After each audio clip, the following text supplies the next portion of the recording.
manajer menciptakan bisnis baru yang mengelola logistik untuk perusahaan lain. Bentuk perubahan bisnis yang lebih radikal ini disebut pergeseran paradigma. Pergeseran paradigma melibatkan pemikiran ulang sifat bisnis dan sifat organisasi. Next. Desain ulang bisnis. Proses bisnis. Banyak bisnis saat ini mencoba menggunakan teknologi informasi untuk meningkatkan proses bisnis. Beberapa dari sistem ini memerlukan perubahan proses tambahan, tetapi yang lain memerlukan desain ulang proses bisnis yang lebih luas. Untuk menghadapi perubahan ini, organisasi beralih ke manajemen proses bisnis atau Business Process Management (BPM). BPM menyediakan berbagai alat dan metodologi untuk menganalisis proses yang ada, merancang proses baru, dan mengoptimalkan proses tersebut. BPM tidak pernah disimpulkan karena perbaikan proses membutuhkan perubahan terus-menerus. Perusahaan yang mempraktikkan manajemen proses bisnis melalui langkah-langkah berikut. Next. Yang pertama, identifikasi proses untuk perubahan. Salah satu keputusan strategis terpenting yang dapat dibuat perusahaan bukanlah memutuskan bagaimana menggunakan komputer untuk meningkatkan proses bisnis, tetapi memahami proses bisnis apa yang perlu ditingkatkan. Yang kedua, menganalisis proses yang ada. Proses bisnis yang ada harus dimodelkan dan didokumentasikan, mencatat input, output, sumber daya, dan urutan aktivitas. Tim desain proses mengidentifikasi langkah-langkah yang berlebihan, tugas kertas intensif, kemacetan, dan inefisiensi lainnya. Yang ketiga, merancang proses baru. Setelah proses yang ada dipetakan dan diukur dari segi waktu dan biaya, tim desain proses akan mencoba memperbaiki proses dengan merancang yang baru. Proses calon yang baru yang disederhanakan akan didokumentasikan dan dimodelkan untuk dibandingkan dengan proses lama. Yang keempat, menerapkan proses baru. Setelah proses baru dimodelkan dan dianalisis secara menyeluruh, proses tersebut harus diterjemahkan ke dalam seperangkat prosedur dan aturan kerja baru. Yang kelima, pengukuran berkelanjutan. Setelah suatu proses diimplementasikan dan dioptimalkan, proses tersebut perlu diukur secara terus-menerus. Next.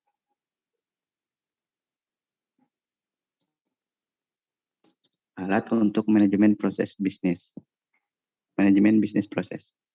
Lebih dari 100 perusahaan perangkat lunak menyediakan alat untuk berbagai aspek BPM, termasuk IBM, Oracle, dan TIBCO. Alat-alat ini membantu bisnis mengidentifikasikan dan mendokumentasikan proses yang memerlukan perbaikan, membuat model proses yang ditingkatkan, menangkap dan menegakkan aturan bisnis untuk melakukan proses, dan mengintegrasikan sistem yang ada untuk mendukung proses baru atau yang didesain ulang.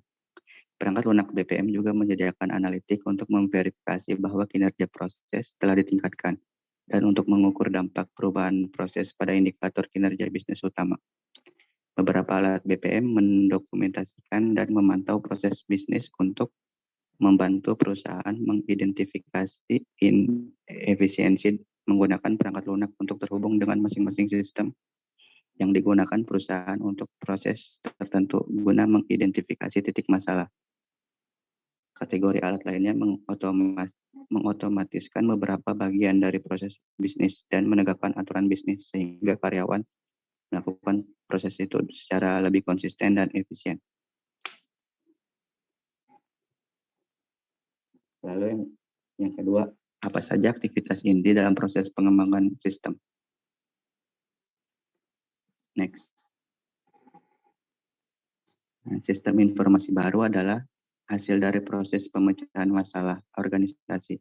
Sistem informasi baru dibangun sebagai solusi untuk beberapa jenis masalah atau serangkaian masalah yang sedang dihadapi organisasi. Masalahnya mungkin salah satu di mana manajer dan karyawan menyadari bahwa organisasi tidak berkinerja sebaik yang diharapkan atau bahwa organisasi harus memanfaatkan peluang baru untuk tampil lebih berhasil.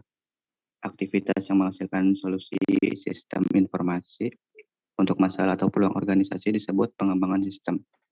Pengembangan sistem adalah jenis masalah terstruktur yang diselesaikan dengan aktivitas yang berbeda. Kegiatan ini terdiri dari analisis sistem, desain sistem, pemrograman, pengujian, konversi, dan produksi dan pemeliharaan.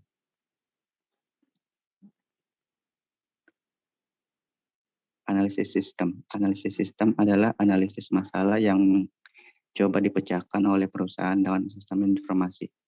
Ini terdiri dari mendefinisikan masalah, mengidentifikasi penyebabnya, menentukan solusi, dan mengidentifikasi kebutuhan informasi yang harus dipenuhi oleh solusi sistem. Analisis sistem membuat peta jalan dari organisasi dan sistem yang ada, mengidentifikasi pemilik utama dan pengguna data bersama dengan perangkat keras dan perangkat lunak yang ada. Analisis sistem kemudian merinci masalah sistem yang ada dengan memeriksa dokumen, kertas kerja, dan prosedur, mengamati operasi sistem, dan mewawancarai pengguna utama sistem. Analisis dapat mengidentifikasi area masalah dan tujuan yang akan dicapai oleh solusi.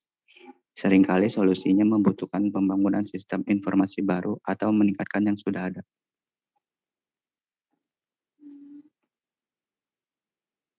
Menetapkan persyaratan informasi. Mungkin tugas yang paling menantang dari analisis sistem adalah untuk menentukan kebutuhan informasi spesifik yang harus dipenuhi oleh solusi sistem yang dipilih. Pada tingkat yang paling dasar, persyaratan informasi dari sistem baru melibatkan identifikasi siapa yang membutuhkan informasi apa, di mana, kapan, dan bagaimana. Analisis kemudian dengan hati-hati mendefinisikan tujuan dari sistem baru atau yang dimodifikasi dan mengembangkan deskripsi rinci tentang fungsi yang harus dilakukan sistem baru. Sebuah sistem yang dirancang di sekitar kumpulan persyaratan yang salah harus dibuang karena kinerja yang buruk atau perlu menjalani modifikasi besar.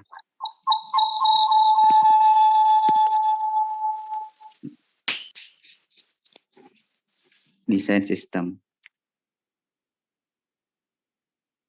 Selanjutnya akan dilanjutkan oleh rekan saya, Abid.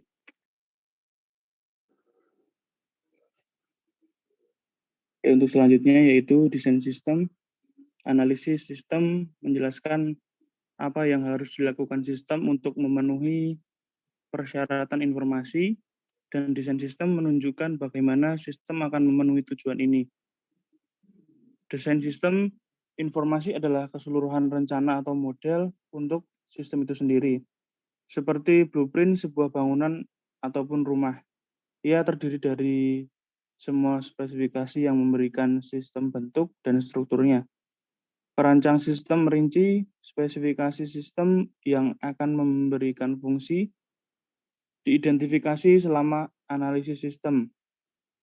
Spesifikasi ini harus membahas semua komponen manajerial, organisasi, dan teknologi dari solusi sistem, seperti rumah maupun bangunan. Seperti informasi, sistem informasi mungkin memiliki banyak kemungkinan desain. Setiap desain mewakili perpaduan unik dari komponen teknis dan organisasi. Apa yang membuat satu desain lebih unggul dari yang lain adalah kemudahan dan efisiensi yang memenuhi kebutuhan pengguna dalam serangkaian kendala teknis, organisasi, keuangan, dan waktu tertentu. Kemudian peran pengguna aktif. Persyaratan informasi pengguna mendorong seluruh upaya pembangun sistem. Pengguna harus memiliki kontrol yang cukup atas proses desain untuk memastikan bahwa sistem mencerminkan prioritas bisnis dan kebutuhan informasi mereka. Bukan bias dari staf teknis, bekerja pada desain meningkatkan pemahaman dan penerimaan pengguna terhadap sistem. Keterlibatan pengguna yang tidak memadai dalam upaya desain merupakan penyebab utama kegagalan sistem. Namun, beberapa sistem memerlukan lebih banyak partisipasi pengguna dalam desain daripada yang lain. Menyelesaikan proses pengembangan sistem. Langkah-langkah yang tersisa dalam proses pengembangan sistem menerjemahkan spesifikasi solusi yang ditetapkan selama analisis dan desain sistem ke dalam sistem informasi yang beroperasi penuh. Langkah-langkah penutup ini terdiri dari pemrograman, pengujian, konversi, produksi, dan pemeliharaan. Pemrograman. Selama tahap pemrograman, spesifikasi sistem yang disiapkan selama tahap desain diterjemahkan ke dalam kode program perangkat lunak.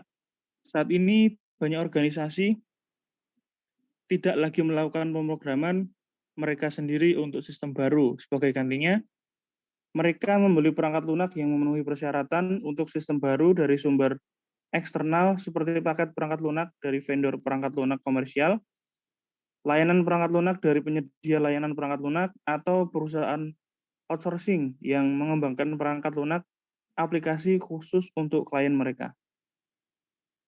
Pengujian yang mendalam dan menyeluruh harus dilakukan untuk memastikan apakah sistem menghasilkan hasil yang benar. Pengujian memakan waktu, data pengujian harus disiapkan dengan hati-hati. Hasil ditinjau dan koreksi dibuat dalam sistem. Dalam beberapa kasus, bagian dari sistem mungkin harus didesain ulang. Resiko yang dihasilkan dari mengabaikan langkah ini sangat besar. Pengujian sistem informasi dapat dipecah menjadi 3 jenis: pengujian unit, pengujian sistem, dan pengujian penerimaan. Pengujian unit atau pengujian pemrograman terdiri dari pengujian setiap program secara terpisah dalam sistem. Selanjutnya konversi. Konversi adalah proses perubahan dari sistem lama ke sistem baru. 4 strategi konversi utama dapat digunakan, yaitu strategi paralel, strategi peralihan langsung, strategi studi percontohan, dan strategi pendekatan bertahap. Dalam strategi paralel, baik sistem lama dan pengganti potensialnya dijalankan bersama untuk sementara waktu, sampai semua orang yakin bahwa yang baru berfungsi dengan benar. Strategi direct cutover menggantikan sistem lama sepenuhnya dengan sistem baru pada hari yang telah ditentukan. Strategi studi percontohan memperkenalkan sistem baru hanya ke area terbatas organisasi seperti satu departemen atau unit koperasi. Ketika versi percontohan ini selesai dan bekerja dengan lancar, itu akan dipasang di seluruh organisasi baik secara bersamaan atau bertahap. Strategi pendekatan bertahap memperkenalkan sistem baru secara bertahap baik oleh fungsi atau oleh unit organisasi. Produksi dan pemeliharaan. Setelah sistem baru dipasang dan konversi selesai, sistem dikatakan dalam produksi. Selama tahap ini, sistem akan ditinjau oleh pengguna dan spesialis teknis untuk menentukan seberapa baik telah memenuhi tujuan aslinya dan untuk memutuskan apakah ada revisi atau modifikasi yang sesuai. Dalam beberapa kasus, dokumen audit pasca implementasi formal disiapkan. Setelah sistem di-install dengan baik, sistem harus dipelihara saat dalam produksi untuk memperbaiki kesalahan, memenuhi persyaratan, atau meningkatkan efisiensi pemrosesan. Perubahan pada perangkat keras, perangkat lunak, dokumentasi, atau prosedur pada sistem produksi untuk memperbaiki kesalahan. Memenuhi persyaratan baru atau meningkatkan efisiensi pemrosesan disebut dengan pemeliharaan. Kemudian yang ketiga, apa metodologi utama untuk pemodelan dan perencanaan sistem? Metodologi terstruktur digunakan untuk mendokumentasikan, menganalisis, dan merancang sistem informasi selama beberapa dekade. Metodologi terstruktur bersifat top and down, berkembang dari tingkat tertinggi paling abstrak ke tingkat detail rendah dari umum ke khusus. Metode pengembangan terstruktur berorientasi pada proses dengan fokus utama pada pemodelan proses atau tindakan yang menangkap, menyimpan, memanipulasi, dan mendistribusikan data sebagai aliran data melalui sistem. Metode ini memisahkan data dari proses. Prosedur pemrograman terpisah harus ditulis setiap kali seseorang ingin mengambil tindakan pada bagian data tertentu. Metodologi terstruktur. Alat utama untuk mewakili proses komponen sistem dan aliran data di antara mereka adalah diagram aliran DFD. Diagram aliran data menawarkan model grafik logis dari aliran informasi, mempartisi sistem ke dalam modul yang menunjukkan tingkat detail yang dapat dikelola. Ini secara ketat menentukan proses atau transformasi yang terjadi dalam setiap modul dan antarmuka yang ada di antara mereka. Dari gambar menunjukkan diagram aliran data sederhana untuk sistem pendaftaran khusus universitas melalui pos. Kotak bulat mewakili transformasi data, kotak persegi mewakili entitas eksternal yang merupakan pencetus atau penerimaan informasi yang terletak di luar batas. Persegi panjang terbuka mewakili penyimpanan data yang merupakan inventaris dari manual atau otomatis. Kemudian panah-panah tersebut mewakili aliran data yang menunjukkan pergerakan antar proses. Kemudian untuk proses 1.0 yang ada pada diagram tersebut menentukan pilihan siswa mana yang dapat diterima atau ditolak. Proses 2.0 mendaftarkan siswa dalam kursus yang telah diterimanya. Ini memperbarui file kursus universitas dengan siswa dan nomor identifikasi yang menghitung ulang ukuran kelas. Jika pendaftaran maksimum telah tercapai, nomor kursus ditandai sebagai ditutup. Proses 2.0 juga memperbarui file master mahasiswa universitas dengan informasi tentang mahasiswa baru atau perubahan alamat.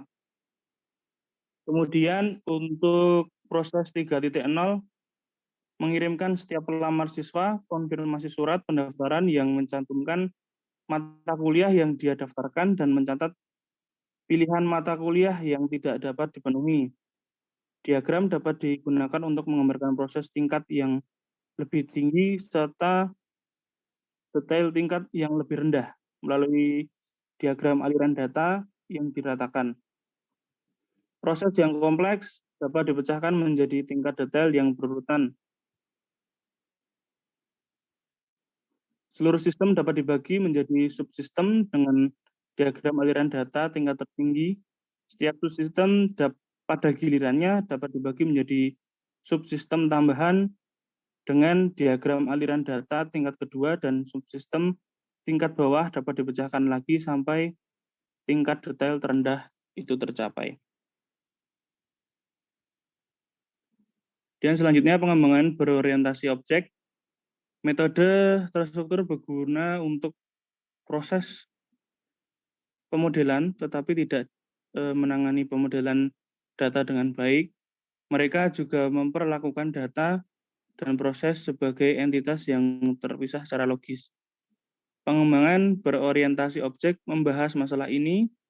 Pengembangan berorientasi objek menggunakan objek sebagai unit dasar analisis dan desain sistem.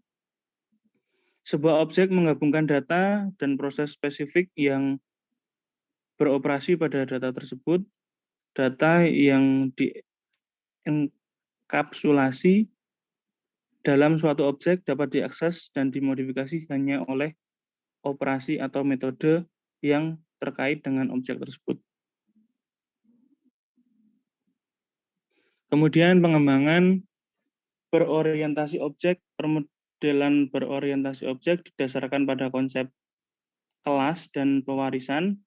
Objek yang termasuk dalam kelas tertentu atau kategori umum.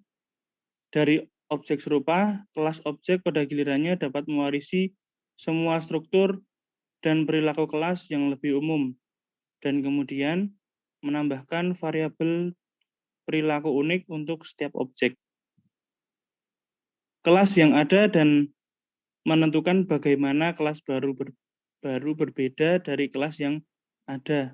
Kelas objek baru dibuat dengan memilih bukannya mulai dari awal setiap kali.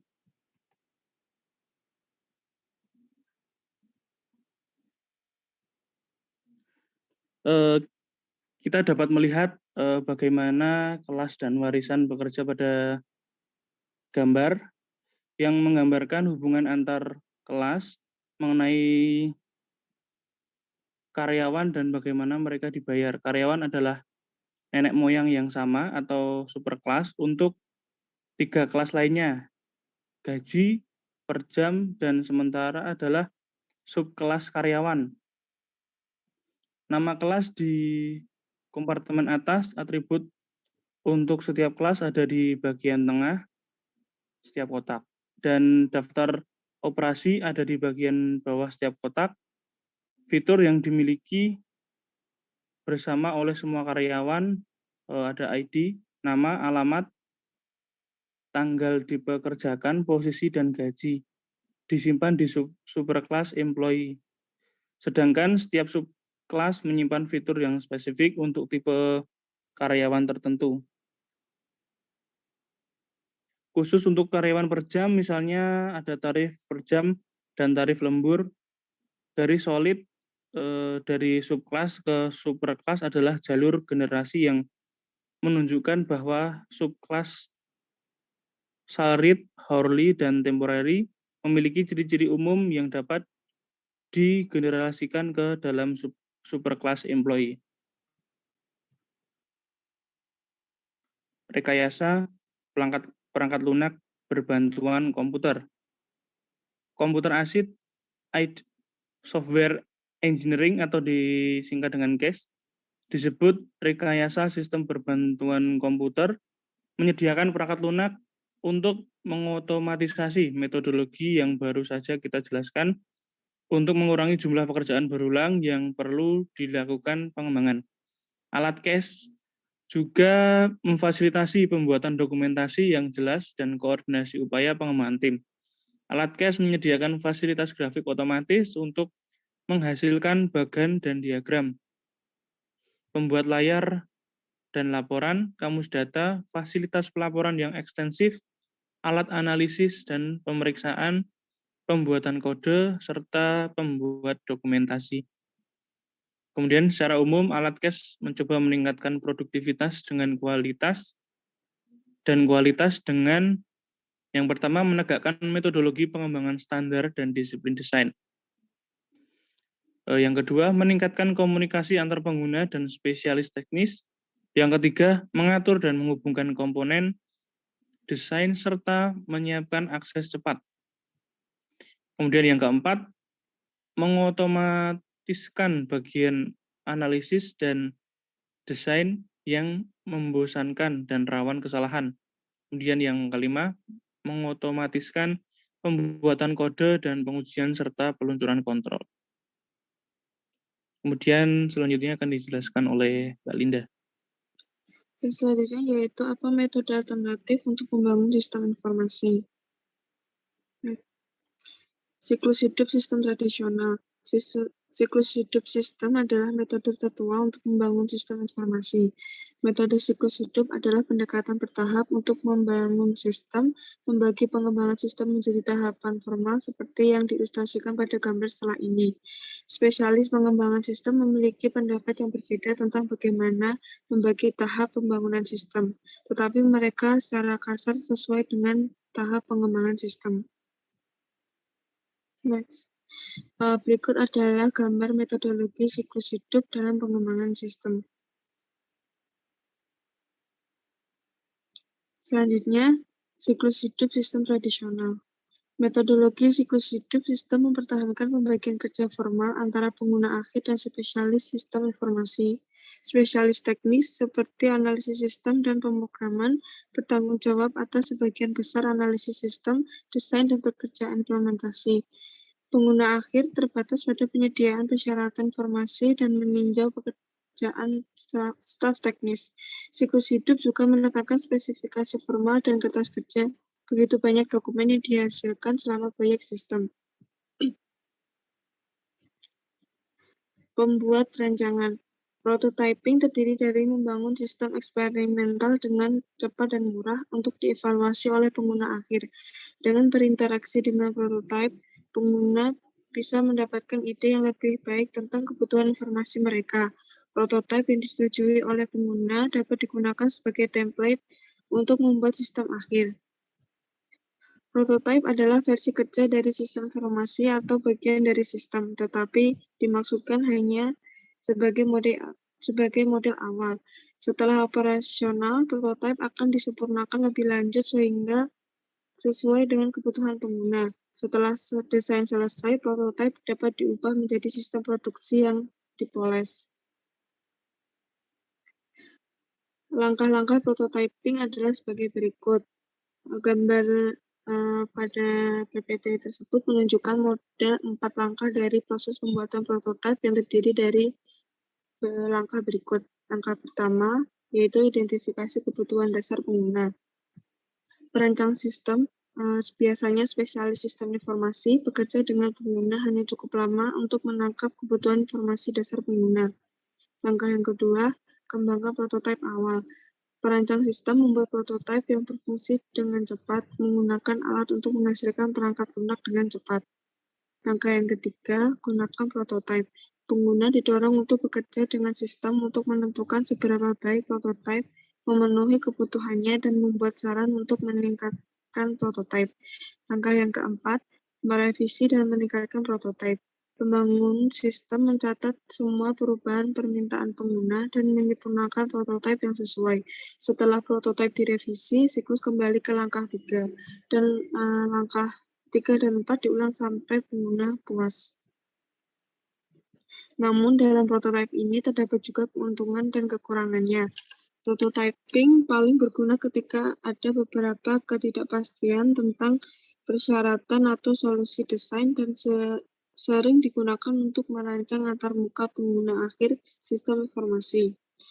Bagian dari sistem yang berinteraksi dengan pengguna akhir seperti tampilan online dan layar entry data, laporan, atau halaman web.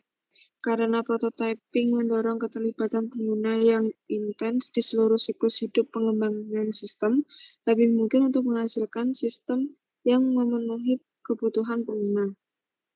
Namun, prototyping cepat dapat mengabaikan langkah-langkah penting dalam mengembangkan sistem.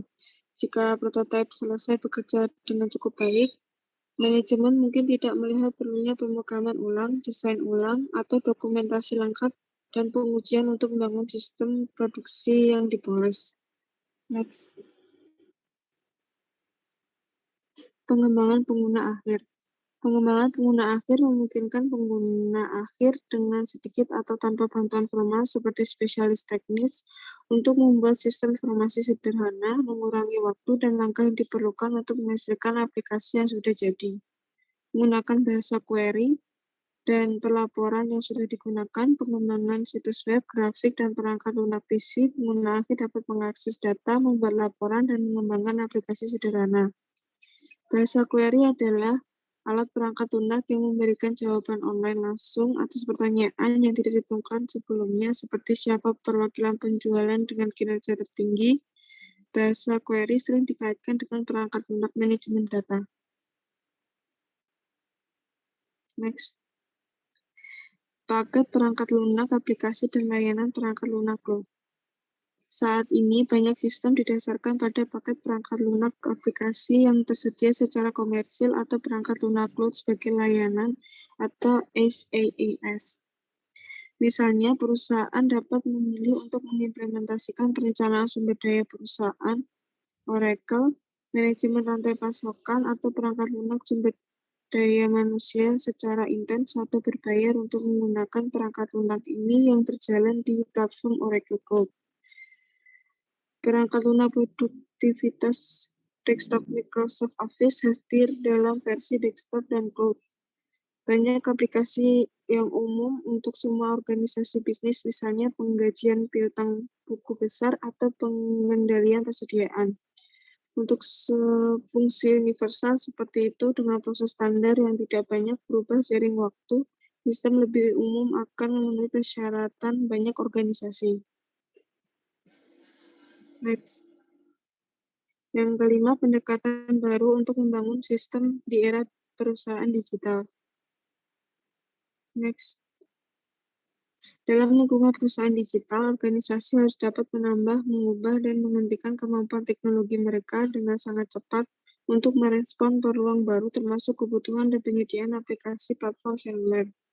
Perusahaan mulai menggunakan proses pengembangan yang lebih pendek dan informasi yang lebih solusi cepat.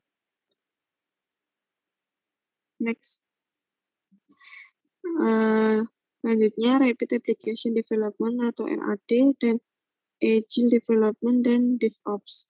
Yang pertama, RAD digunakan untuk menggambarkan proses pembuatan sistem yang dapat diterapkan ini dalam waktu yang sangat singkat dengan beberapa fleksibilitas untuk beradaptasi saat proyek berkembang. RAD juga melibatkan kerja tim yang erat di antara pengguna akhir dan spesialis sistem informasi serta di antara kelompok TI yang mengembangkan dan mengoperasikan sistem. Terkadang teknik ini juga disebut dengan Joint Application Design atau JAD yang digunakan untuk mempercepat pembuatan kebutuhan informasi dan untuk mengembangkan desain sistem awal. JAD menyatukan pengguna akhir dan spesialis sistem informasi dalam sesi interaktif untuk membahas desain sistem. Yang selanjutnya yaitu Agile Development. Agile Development berfokus pada pengiriman cepat perangkat lunak yang berfungsi dengan memecah proyek besar menjadi serangkaian subproyek kecil yang diselesaikan dalam waktu singkat menggunakan iterasi dan umpan balik berkelanjutan. Yang selanjutnya yaitu DevOps. DevOps adalah singkatan dari pengembangan dan operasi, dan menekankan kolaborasi erat antara pengembangan perangkat lunak yang membuat aplikasi dan staf operasional TI yang menjalankan dan pemelihara operasi. Secara tradisional, di perusahaan besar, tim pengembang aplikasi akan bertugas mengumpulkan kebutuhan bisnis untuk aplikasi, merancang aplikasi, dan menulis serta menguji perangkat lunak. Tim operasi akan menjalankan dan memelihara perangkat lunak setelah dimasukkan dalam produksi. Next. Pengembangan berbasis komponen dan layanan web. Pengembangan berbasis komponen memungkinkan sistem dibangun dengan merakit dan mengintegrasikan komponen perangkat lunak yang ada. Bisnis menggunakan pengembangan berbasis komponen untuk membuat aplikasi e-commerce mereka dengan menggabungkan komponen yang tersedia secara komersial untuk keranjang belanja, autentikasi pengguna, mesin pencari, dan katalog dengan perangkat lunak untuk kebutuhan bisnis unik mereka sendiri. Yang selanjutnya, layanan web. Komponen perangkat lunak yang dapat digunakan kembali menggunakan Extensible Markup Language atau XML dan protokol secara standar terbuka lainnya yang memungkinkan suatu aplikasi berkomunikasi dengan aplikasi lainnya tanpa pemrograman khusus yang diperlukan untuk berbagai data dan layanan. Selain mendukung integrasi sistem internal dan eksternal, layanan web dapat digunakan sebagai alat untuk membangun aplikasi sistem informasi baru atau menyempurnakan sistem yang sudah ada, karena layanan perangkat lunak ini menggunakan perangkat standar universal. Layanan web dapat digunakan untuk fungsi tersendiri, dan mereka juga dapat menggunakan layanan web lain untuk menyelesaikan transaksi yang lebih kompleks seperti memeriksa kredit, pengadaan, atau pemesanan produk. Layanan web dapat memberikan penghematan biaya yang signifikan dalam membangun sistem sambil membuka peluang baru untuk berkolaborasi dengan perusahaan lain. Next. Pengembangan aplikasi seluler mendesain dunia multilayar. Yang pertama, situs seluler, yaitu versi situs web biasanya yang diperkecil dalam konten dan navigasi untuk memudahkan akses dan pencarian di layar seluler kecil. Selanjutnya, aplikasi web seluler. Aplikasi berkemampuan internet dengan fungsi khusus perangkat seluler. Aplikasi web berada di server, diakses melalui internet dan tidak perlu diinstal pada perangkat. Selanjutnya, aplikasi asli atau native application. Aplikasi mandiri yang dirancang untuk berjalan pada platform dan perangkat tertentu. Aplikasi asli dipasang langsung di perangkat seluler. Aplikasi asli dapat terhubung ke internet untuk mengunduh dan mengunggah data, dan mereka juga dapat beroperasi pada data ini bahkan ketika tidak terhubung internet. Misalnya, aplikasi membaca e-book seperti perangkat lunak Kindle dapat mengunduh buku dan menyajikan buku untuk dibaca. Aplikasi seluler asing memberikan internet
semester apa? Semester genap tuh. Oh, belum muncul. Oke, berarti kita ujian tanggal 22 ya? Lama banget sih. 22 Juni. 22 Juni. Itu beneran 22 Juni, Van? Halo? Bentar, Bu, saya lihat lagi. Ya, bentar. Masa Ya, lama benar, Bu. banget? Wih, lah UASnya mulai kapan tuh?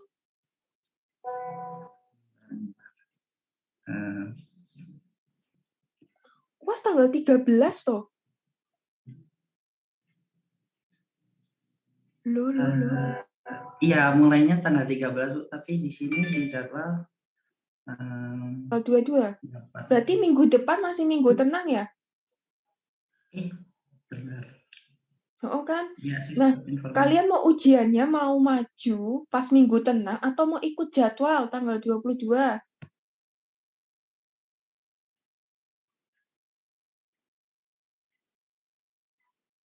Ntar mungkin didiskusiin dulu ya, Bu. Nanti mungkin rapat dulu ya. Iya. Iya, heeh. Kalau tanggal 22 kayak suwe banget. Tak kira tuh minggu depan udah mulai UAS loh. UAS panik ya, belum buat soal. Kalau misal, soalnya 5 soal aja ya, nggak usah banyak-banyak ya. Iya, Bu. Perlu pilihan ganda sama isi nggak? Itu 5 pilihan ganda apa, Bu? Enak aja, 5 pilihan ganda, wassalam ya. Kamu merem udah selesai, jangan oh. Isi. Maksudnya Apa? itu 5 itu pilihan ganda itu ada ABC-nya, ada anak-anaknya apa enggak itu loh, Bu? Nggak ada, no. Nggak ada anaknya, yo. 5 no, setengah jam selesai. Harus beranak, tetap. Pilihan ganda sama isi nggak usah ya, nggak usah rempong ya, pilihan ganda plus isi gitu nggak usah ya, isi aja langsung. Oke, nanti UASnya kalau misalkan kalian bersedia maju minggu depan nggak apa-apa, kita laksanakan UAS di hari Kamis kalau misalkan kalian nggak ada jadwal seperti itu. Daripada tanggal 22, kalau misalkan bisa selesai lebih awal, kalian liburnya lebih awal. Habis ini KKN toh? Iya, Bu. Ya, Bu. Biar bisa lebih fokus KKN. Dapat di mana KKN-nya? Magelang. Manggung, Bu. Temanggung. Oh ya udah, hati-hati ya yang rukun ya KKN ya. Biasanya seminggu pertama rukun, nanti minggu ketiga keempat baru deh. Biasanya. Tapi semoga rukun sampai akhir. Oke, nanti kalau misalkan siap ujiannya dimajukan, saya dikabari ya. Kalau bisa tanggal 9 Juni aja ujiannya. Jadi kalau bisa selesai lebih awal, lebih baik. Tapi kalau misalkan kalian mau ikut jadwal, ya nggak apa-apa. Kayak gitu ya. Jadi kita masih ada satu pertemuan lagi di tanggal 3 Juni. Terima kasih atas partisipasi teman-teman. Sampai ketemu lagi besok Jumat. Wassalamualaikum warahmatullahi wabarakatuh. Waalaikumsalam warahmatullahi wabarakatuh. Terima kasih, Bu.